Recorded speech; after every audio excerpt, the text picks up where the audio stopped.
അടുക്ക ശങ്കുട്ടിദാസ്, ഇതിപ്പോൾ ഇങ്ങനൊരു വാർത്ത ഇന്ന് രാവിലെ മുതൽ വന്നതാണ്. സ്വാഭാവികമായും ഒരു വിശദീകരണമോ അല്ലെങ്കിൽ എന്തുകൊണ്ടാണ് ഇത് സംഭവിച്ചതോ ഏത് സാഹചര്യത്തിലാണ് ഇത് സംഭവിച്ചതോ എന്നത് സംബന്ധിച്ചപ്പോൾ വളരെ വ്യക്തിപരമായി കിട്ടുന്ന ചില ന്യായീകരണങ്ങളിലൊക്കെ ഒന്ന് കോവിഡ് കാലമാണ്, ആ സമയത്ത് അത്രയേ സാധിക്കുകയുണ്ടായിരുന്നുള്ളൂ തുടങ്ങിയ കാര്യങ്ങളൊക്കെയാണ് പറയുന്നത്.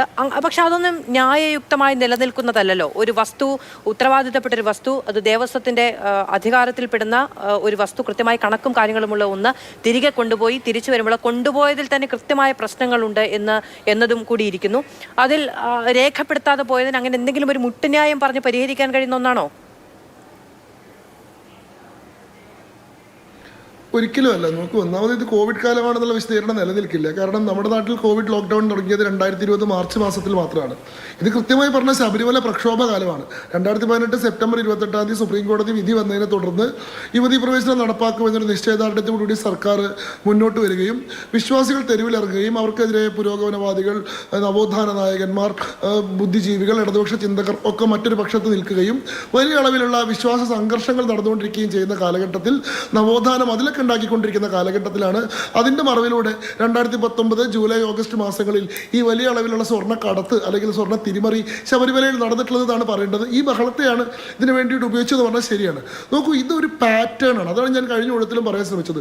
ഇങ്ങനെയുള്ള അറ്റകുറ്റപ്പണിയുടെ മറവിൽ സ്വർണം നഷ്ടപ്പെട്ടിട്ടുള്ള 10ലേറെ സംഭവങ്ങൾ നമുക്ക് കഴിഞ്ഞ 10 വർഷത്തിനിടയിൽ പറയാൻ കഴിയും. ഇപ്പോൾ 2016 തൃപ്പൂണിത്തുറ പൂർണ്ണത്രയീശ ക്ഷേത്രത്തിലെ സ്വർണ്ണ നെറ്റിപ്പട്ട് ഒരുക്കിയത് 16-ാം നൂറ്റാണ്ടിൽ കൊച്ചി മഹാരാജാവ് പൂർണ്ണത്രയീശ ക്ഷേത്രത്തിലേക്ക് സമർപ്പിച്ചിട്ടുള്ള തനി തങ്കത്തിൽ ഉണ്ടാക്കിയിട്ടുള്ള 15 നെറ്റിപ്പട്ടങ്ങൾ, അതിൽ 14 നെറ്റിപ്പട്ടങ്ങൾ എറണാകുളത്ത് നിന്ന് ഷൊർണൂരിലേക്ക് റെയിൽവേ ലൈൻ വലിക്കാൻ വേണ്ടിയിട്ട് രാജാവ് തന്നെ ദാനം ചെയ്തു. ശേഷം ഉണ്ടായിരുന്ന ഒരു നെറ്റിപ്പട്ടം പുരാതന മൂല്യമുള്ള, പുരാവസ്തു മൂല്യമുള്ള, ചരിത്രപരമായിട്ടുള്ള മൂല്യമുള്ള ആ നെറ്റിപ്പട്ടം 2016 അറ്റകുറ്റപ്പണിക്ക് വേണ്ടി ഉരുക്കാൻ വേണ്ടി പൂർണ്ണത്രയീശ സേവാ സംഘം എന്ന് പറയുന്ന ഭരണസമിതി തീരുമാനിക്കുകയും അതിനെതിരെ വിശ്വാസികൾ വലിയ അളവിൽ പ്രക്ഷോഭം നയിക്കുകയും ഒരു ഹൈക്കോടതിയിൽ പോയിട്ട് പില്ല് കൊടുക്കുകയും കേസ് എടുത്തുകയും ചെയ്തു.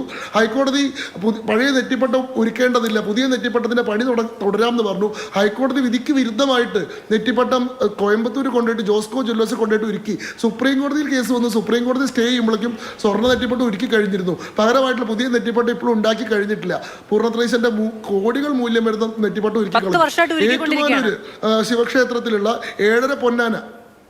7.5 പൊന്നാന പൂർണ്ണത്രയീശ ക്ഷേത്രത്തിലെ 7.5 പൊന്നാന, ഇതേ ആരാണോ പൂർണ്ണത്രയീശ ക്ഷേത്രത്തിലെ സ്വർണ്ണ നെറ്റിപ്പട്ടം ഒരുക്കാൻ വേണ്ടിയിട്ട് ചുമതലയുണ്ടായിരുന്ന അഡ്വക്കേറ്റ് കമ്മീഷണർ, അതേ ആളുടെ നേതൃത്വത്തിൽ ഏറ്റുമാനൂർ ക്ഷേത്രത്തിൽ 7.5 പൊന്നാനയ്ക്ക് കേടുപാടുണ്ടെന്നും അതുകൊണ്ട് കേടുപാടുകൾ പരിഹരിക്കാൻ വേണ്ടിയിട്ട് ഇവരെ സ്ട്രോങ് റൂമിൽ നിന്ന് പുറത്തിറക്കി ഏതോ സ്വകാര്യ സ്ഥാപനത്തിൽ കൊണ്ടുപോയിട്ട് പണിയെടുക്കണമെന്നും പറഞ്ഞ് ആ 7.5 പൊന്നാന എടുക്കാൻ വേണ്ടി വരികയും ഏറ്റുമാനൂർ വിശ്വാസികളുടെ ഭക്തരുടെ പ്രതിഷേധത്തെ തുടർന്ന് അവരുടെ ഒരു സംഘർഷാത്മകമായിട്ടുള്ള ഒരു അന്തരീക്ഷം ഉടലെടുത്തതിനെ തുടർന്ന് അവ പുറത്തു കൊണ്ടുപോകാൻ കഴിയാതെ വരികയും ചെയ്തു.